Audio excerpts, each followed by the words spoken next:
मेरे प्यारे दोस्तों, भाइयों और बहनों, आप सबका राधा कृष्ण भक्ति ज्ञान चैनल में स्वागत है। आज मैं आप सबको कूर्म पुराण की कथा सुनाने जा रही हूँ, जिसकी कथा सुनने से भगवान हरि बड़े प्रसन्न होते हैं और उस पर हरि की कृपा सदा बनी रहती है। तो बोलिए लक्ष्मी नारायण विष्णु भगवान की जय। चलिए दोस्तों, आप सबको कूर्म पुराण की कथा सुनाती हूँ। मार्कंडेय जी ने कहा, वत्स, ऋषियों के द्वारा प्रतिपादित विधान के अनुसार तीर्थ यात्रा की विधि के क्रम को मैंने जैसे देखा और सुना, वह तुमसे कहता हूँ। प्रयाग तीर्थ करने वाला कोई मनुष्य यदि कहीं बैल पर आरूढ़ होकर गमन करता है तो उसका भी फल सुनो। वह व्यक्ति 10,000 कल्पों तक घोर नरक में वास करता है, क्योंकि गौ का भयंकर दारुण क्रोध इसके बाद ही दूर होता है। बैल को सवारी बनाने वाले मनुष्य के पितर उसका तर्पण आदि में दिया हुआ जल ग्रहण नहीं करते हैं। जो अपने सभी पुत्रों एवं बालकों को अपने ही समान यहाँ प्रयाग में स्नान कराता है तथा उन्हें गंगा यमुना का जल पिलाता है और उनके हाथों में ब्राह्मणों को दान कराता है, उसे उत्तम गति प्राप्त होती है। जो मनुष्य ऐश्वर्य लोभ या मोहवश यान द्वारा तीर्थ में जाता है, उसकी वह तीर्थ यात्रा निष्फल होती है। इसीलिए तीर्थ यात्रा में यान का परित्याग करना चाहिए। जो व्यक्ति गंगा यमुना के मध्य आर्ष विवाह पद्धति से अपने ऐश्वर्य के अनुकूल धन का व्यय कन्या का दान कराता है, वह उस कर्म के कारण घोर नरक का दर्शन नहीं करता और उत्तर कुरु में जाकर अनंत काल तक आनंदोपभोग करता है। प्रयाग के अक्षय वट वृक्ष के नीचे जाकर जो प्राणों का परित्याग करता है, वह सभी लोकों का अतिक्रमण कर रुद्रलोक में जाता है। वहाँ ब्रह्मा आदि देवता दिक्पालों सहित दिशाएं, लोकपाल सिद्ध, लोक में मान्य पितर, सनत कुमार आदि प्रमुख तथा दूसरे महर्षि, नाग, सोपर्ण एवं सिद्धगण तथा भगवान हरि और प्रजापति प्रभृति नित्य निवास करते हैं। गंगा यमुना के मध्य को पृथ्वी का जघन कहा गया है। ये राजार्ष दूर प्रयाग तीनों लोकों में विख्यात है। यहाँ गंगा यमुना के संगम पर जो कठोर व्रत धारण कर अभिषेक स्नान करता है, वह अश्वमेघ तथा राजसूय यज्ञों के समान फल प्राप्त करता है। हे तात, माता के कहने अथवा अन्य लोगों के कहने पर भी प्रयाग जाने की बुद्धि का उत्क्रमण परित्याग नहीं करना चाहिए। हे कुरुनंदन, यहाँ पर प्रमुख 10,000 तीर्थ तथा 60 करोड़ दूसरे तीर्थों का सान्निध्य है। योग युक्त सतगुणी मनीषी की जो गति होती है, वही गति गंगा यमुना के संगम पर प्राण त्याग करने वाले की होती है। हे युधिष्ठिर, तीनों लोकों में विख्यात प्रयाग में जो नहीं पहुँचते, जहाँ कहीं भी निवास करने वाले वे लोग इस संसार में जीवित रहते हुए भी मृतक के तुल्य हैं। इस प्रकार परम पद रूप इस प्रयाग तीर्थ का दर्शन मनुष्य सभी पापों से उसी प्रकार मुक्त हो जाता है जैसे चंद्रमा राहु से मुक्त हो जाता है। यमुना के दक्षिण किनारे पर कंबल और अश्वतर नामक दो नाग स्थिर हैं। वहाँ स्नान करने और जल पीने से सभी पापों से मुक्ति हो जाती है। धीमान महादेव के उस स्थान पर जाकर मनुष्य अपने को तथा 10 पूर्व की और 10 बाद की सभी पीढ़ियों को तार देता है। महास्नान करने से मनुष्य अश्वमेघ यज्ञ का फल प्राप्त करता है तथा महाप्रलय पर्यंत स्वर्गलोक को प्राप्त करता है। हे राजन, गंगा के पूर्वी तट पर तीनों लोकों में विख्यात सर्व समुद्र नामक गहर तथा प्रतिष्ठान प्रसिद्ध है। वहाँ ब्रह्मचर्य पूर्वक तथा क्रोध जयी होकर 3 रात्रि निवास करने वाला मनुष्य सभी पापों से निर्मुक्त होकर अश्वमेघ यज्ञ का फल प्राप्त करता है। प्रतिष्ठान नामक स्थान के उत्तर तथा भागीरथी की बाईं ओर तीनों लोकों में विख्यात हंस प्रपतन नामक तीर्थ है। उसके स्मरण मात्र से अश्वमेघ यज्ञ का फल प्राप्त होता है और वहाँ जाने वाला व्यक्ति जब तक सूर्य एवं चंद्रमा है तब तक स्वर्ग लोक में प्रतिष्ठा प्राप्त करता है। जो व्यक्ति उर्वशी के हंस के समान अति धवल रम्य विस्तृत तट पर प्राणों का परित्याग करता है, उसका भी फल है। वह सुनो हे नराधिपति, वह व्यक्ति 60,000 60,100 वर्षों तक पितरों के साथ स्वर्गलोक में निवास करता है।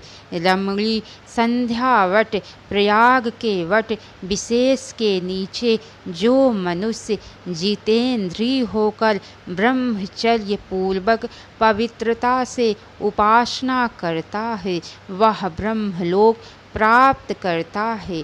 जो कोटि तीर्थ प्रयाग में स्थित तीर्थ में पहुंचकर प्राणों का परित्याग करता है, वह 1000 करोड़ वर्षों तक स्वर्गलोक में पूजित होता है। जहाँ बहुत से तीर्थों एवं तपोवनों से युक्त महाभागा गंगा विद्यमान है, उस क्षेत्र को सिद्ध क्षेत्र जानना चाहिए। इसमें किसी भी प्रकार का विचार संशय करना उचित नहीं है। गंगा पृथ्वी पर मनुष्यों को तारती है, नीचे पाताल लोक में नागों को तारती है और धूलोक में देवताओं को तारती है। इसीलिए यह त्रिपथ गामिनी गंगा कही जाती है। जितने वर्ष तक पुरुष की अस्थियां गंगा में रहती हैं, उतने 1000 वर्ष तक वह स्वर्गलोक में पूजित होता है। गंगा के सभी तीर्थों में परम तीर्थ और नदियों में श्रेष्ठ नदी है। वह सभी प्राणियों यहाँ तक कि महापातकियों को भी मोक्ष प्रदान करने वाली है। गंगा स्नान सर्वत्र सुलभ होने पर भी गंगा द्वार, हरिद्वार, प्रयाग एवं गंगा सागर इन 3 स्थानों में दुर्लभ होती है। उत्तम गति की इच्छा करने वाले तथा पाप से उपहत चित्त अस्तित्व वाले सभी प्राणियों के लिए गंगा के समान और कोई दूसरी गति नहीं है। यह सभी पवित्र वस्तुओं से अधिक पवित्र और सभी मंगलकारी पदार्थों से अधिक मांगलिक है। महेश्वर के मस्तक से होकर इस लोक में आने के कारण यह सभी पापों का हरण करने वाली और शुभ है। सतयुग में अनेक तीर्थ होते हैं। त्रेता का श्रेष्ठ तीर्थ पुष्कर है, द्वापर का कुरुक्षेत्र और कलयुग में गंगा की ही विशेषता है। गंगा की ही सेवा करनी चाहिए। विशेष रूप से प्रयाग में गंगा की सेवा करनी चाहिए। कलयुग में उत्पन्न अत्यंत कठिन पाप को दूर करने में कोई अन्य तीर्थ समर्थ नहीं है। इच्छा अथवा अनिच्छा पूर्वक जो गंगा में मृत्यु प्राप्त करता है वह मृत व्यक्ति स्वर्गलोक जाता है और नरक का दर्शन नहीं करता। मार्कंडेय जी ने कहा, युधिष्ठिर, गंगा और यमुना के संगम पर माघ महीने में 60,000 तीर्थ जाते हैं और 1000 गौओं का भली भांति दान करने का जो फल होता है वही फल प्रयाग में माघ मास में 3 दिन स्नान करने का होता है। गंगा और यमुना के संगम पर जो करीशाग्नि का सेवन करता है वह अहि नांगहीन, अंग से रहित अर्थात संपूर्ण आयुओं से संपन्न, रोग रहित तथा 5 इंद्रियों से युक्त होता है। मान देने वाले युधिष्ठिर, उस मनुष्य के शरीर में जितने रोमकूप होते हैं उतने 1000 वर्षों तक वह स्वर्गलोक में पूजित होता है। तदंतर स्वर्ग से भ्रष्ट होने पर वह जम्बू द्वीप का स्वामी होता है और विपुल भोगों का उपभोग करने के अनंतर वह पुनः इस तीर्थ में प्रयाग को प्राप्त करता है। गंगा यमुना के लोक प्रसिद्ध संगम पर जो जल में प्रवेश करता है वह जिस प्रकार राहु से ग्रस्त चंद्रमा मुक्त हो जाता है वैसे ही सभी पापों से मुक्त हो जाता है। वह चंद्रलोक में जाता है और 60,000 वर्षों तक चंद्रमा के साथ आनंदोपभोग करता है। हे राजेंद्र, तदुपरांत मुनियों एवं गंधर्वों से सेवित वह स्वर्गलोक में इंद्रलोक में जाता है और वहाँ से भ्रष्ट होने पर इस लोक में आकर धनवानों के कुल में जन्म लेता है।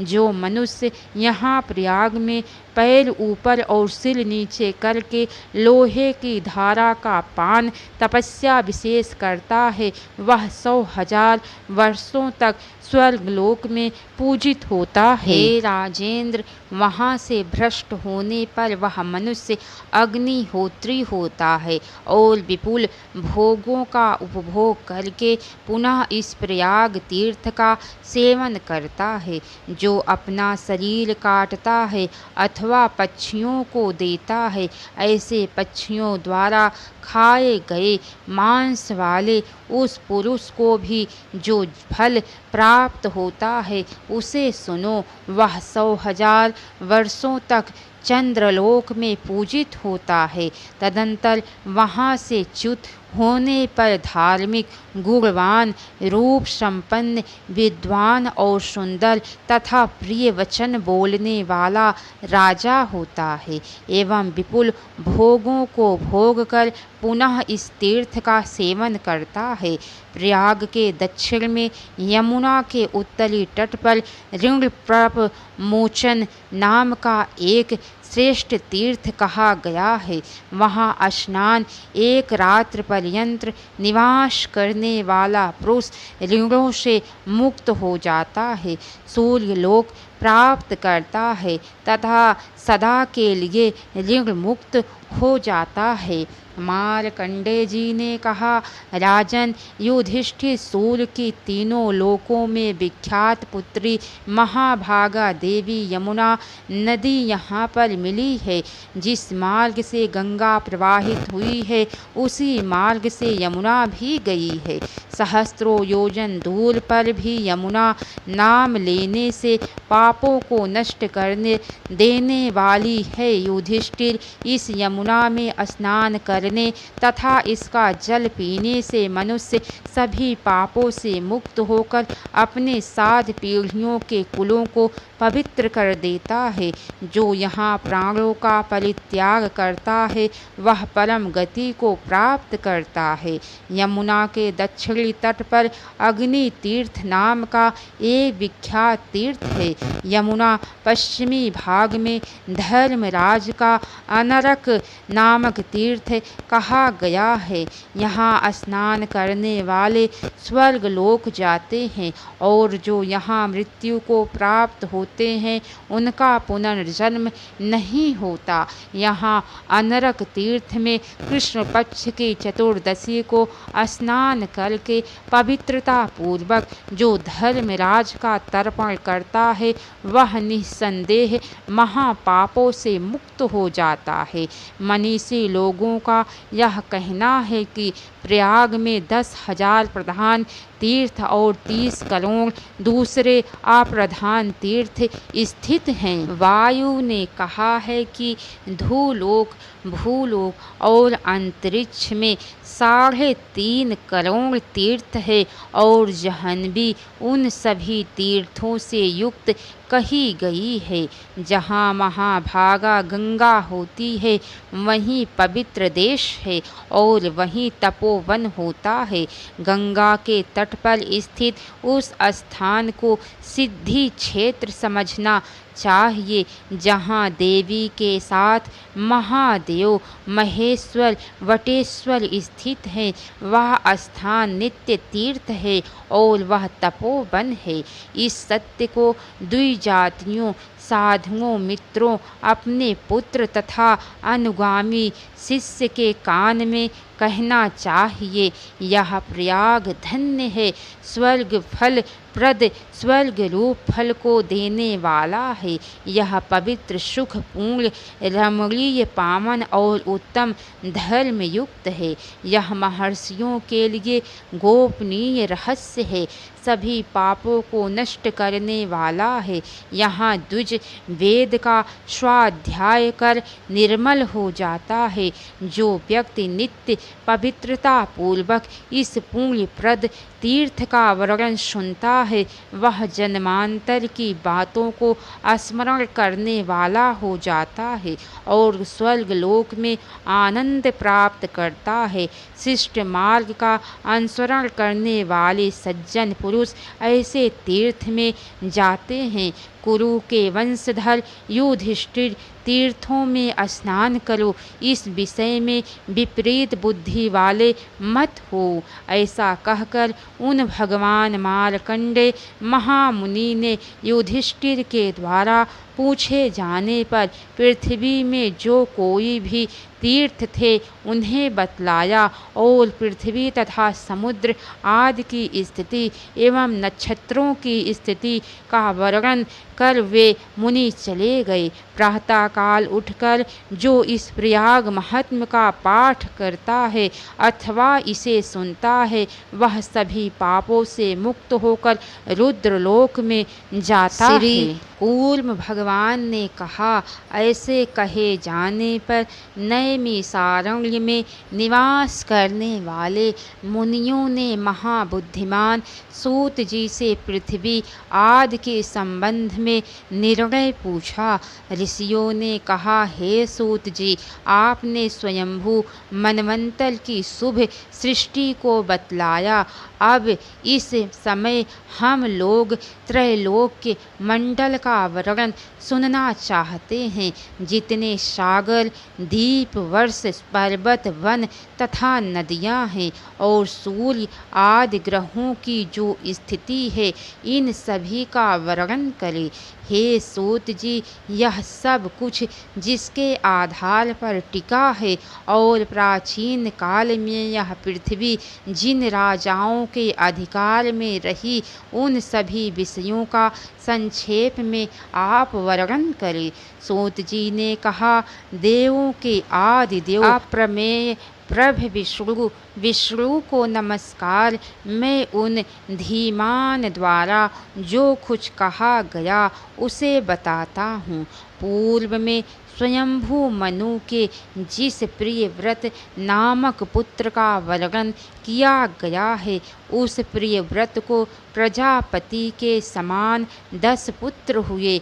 अग्रीध, अग्निबाहु, वपुष्मान, धुतिमान, मेधातिथि, हव्य, शमन और पुत्र तथा महान बलशाली एवं पराक्रमी, धार्मिक, दान परायण और सभी प्राणियों पर दया करने वाला ज्योतिष्मान नामक 10वां पुत्र था। मेधा, अग्निबाहु तथा पुत्र ये तीनों योग परायण थे। पूर्व जन्मों का स्मरण करने वाले इन महाभाग्यशालियों विरक्तों का मन राजकार्य में नहीं लगा, अतः प्रियव्रत ने अपने अन्य उन 7 पुत्रों को 7 द्वीपों में अभिषिक्त कर दिया। राजा ने अग्रीध नामक पुत्र को जम्बू द्वीप का स्वामी बनाया। उन्होंने मेधातिथि को लक्ष्य द्वीप का राजा बनाया और वपुष्मान को शालमली द्वीप के राजा के रूप में अभिषिक्त किया। प्रभु प्रियव्रत ने ज्योतिष्मान को कुशद्वीप का राजा बनाया और धुतिमान को क्रौंच द्वीप का राजा बनाने का आदेश दिया। प्रजापति प्रियव्रत ने हव्य को शाक द्वीप का स्वामी बनाया और समन को पुष्कर द्वीप का अधिपति बनाया। पुष्कर में समन को महावीत तथा धातिक नामक 2 पुत्र हुए। पुत्रवानों के पुत्रों में ये दोनों ही पुत्र श्रेष्ठ थे। उन महात्मा महावीत के नाम से उस वर्ष को महावीत वर्ष कहा गया और धातिक के भी नाम से धाति खंड कहा जाता है। शाक द्वीप के राजा हव्य को जलद कुमार, सुकुमार, मणिचक, कुसुमोत्तर तथा मोदाकी एवं 7वां महाद्रुम नामक पुत्र हुआ। इन 7 पुत्रों के राज क्षेत्र इनके नाम से एक वर्ष कहलाए, इसीलिए जलद का जलद नामक प्रथम वर्ष कहा जाता है।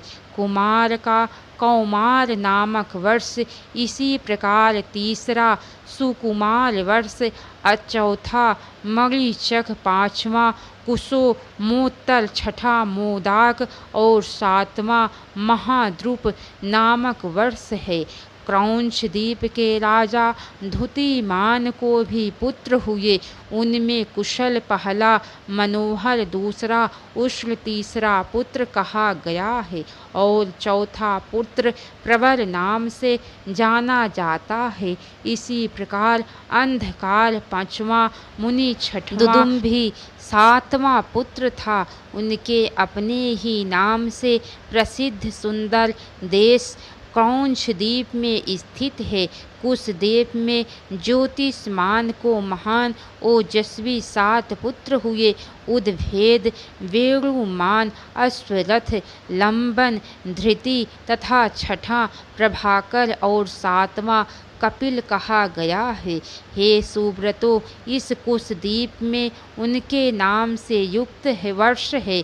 इसी प्रकार इन अन्य द्वीपों में भी स्थिति समझनी चाहिए। सालमल द्वीप के स्वामी वपुष्मान के श्वेत हरित, जीमूत रोहित, वैधूत और मानस तथा सातवें सुप्रभ नामक पुत्र थे।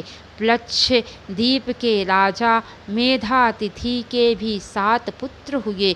उनमें ज्येष्ठ पुत्र शांत भय था। इसके अतिरिक्त शिशिर, सुखोदय, आनंद, शिव, क्षेमक तथा ध्रुव नामक पुत्र थे।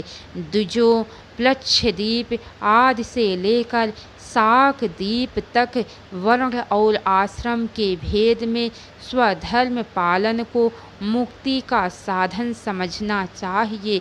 हे श्रेष्ठ द्विजों, जम्बू द्वीप के अधिपति अग्रीध के भी महान बलशाली पुत्र थे। उनके नाम सुनो: नाभि, किम पुरुष, हरि, इलावृत, रम्य, हिरण्यवान, कुरु, भद्राश्व तथा केतु मालक नामक 9 पुत्र थे। जम्बू द्वीपेश्वर महापति उन राजा अंग्रीध ने जम्बू द्वीप को 9 भागों में बांटकर न्यायानुसार उन पुत्रों को दे दिया। अंग्रीध ने नाभि को दक्षिण दिशा में स्थित हिम नामक वर्ष प्रदान किया। तदंतर किन पुरुष को हेमकूट नामक वर्ष दिया। पिता अंग्रीध ने हरि को तृतीय नैषध नामक वर्ष प्रदान किया और इलावृत को मेरु के मध्य में स्थित इलावृत नामक वर्ष दिया।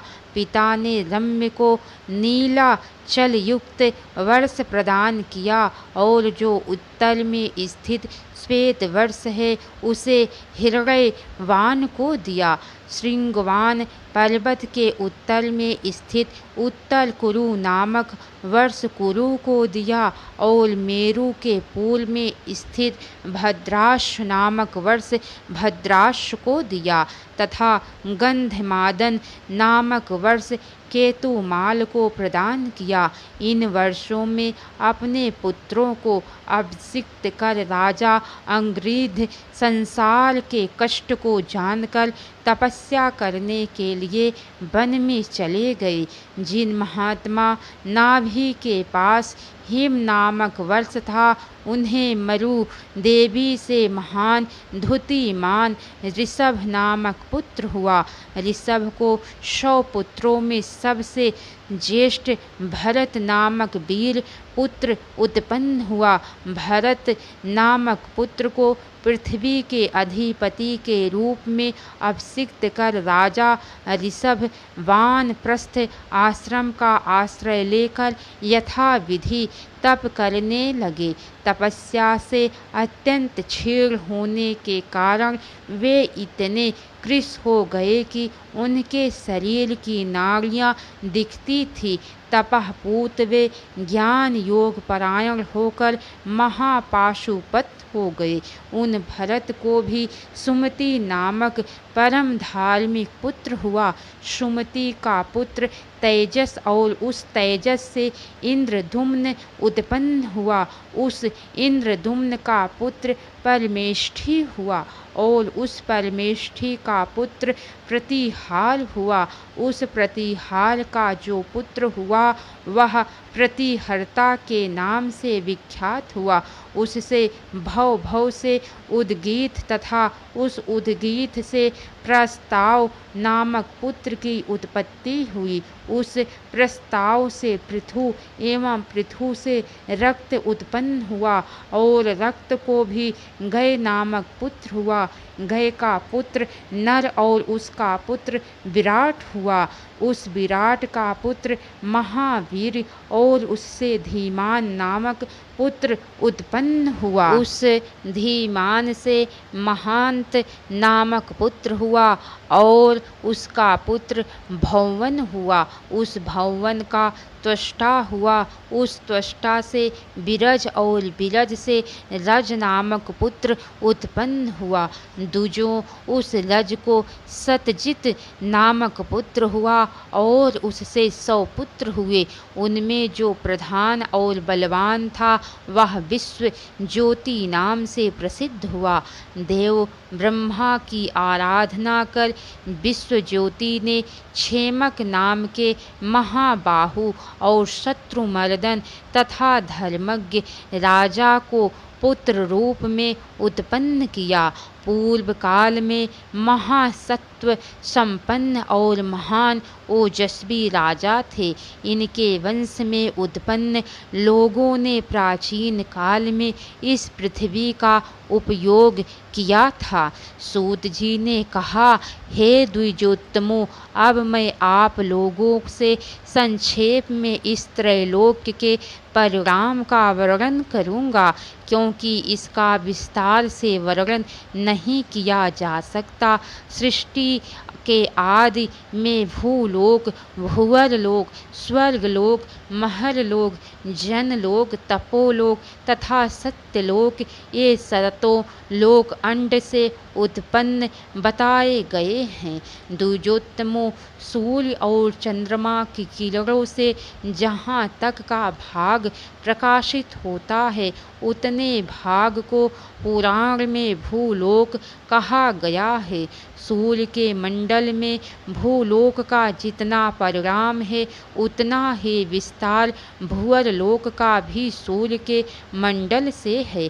आकाश में ऊपर की ओर जहाँ ध्रुव तारा स्थित है, वहाँ तक के मंडल को स्वर्गलोक कहा जाता है।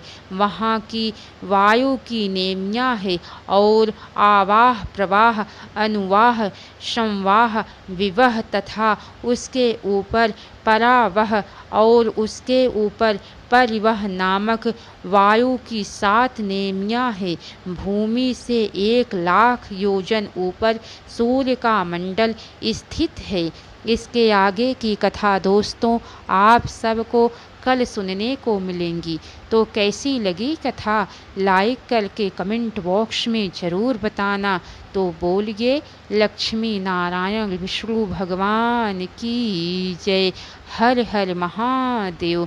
अब तक की सारी वीडियो देखने के लिए आप सबको बहुत बहुत धन्यवाद।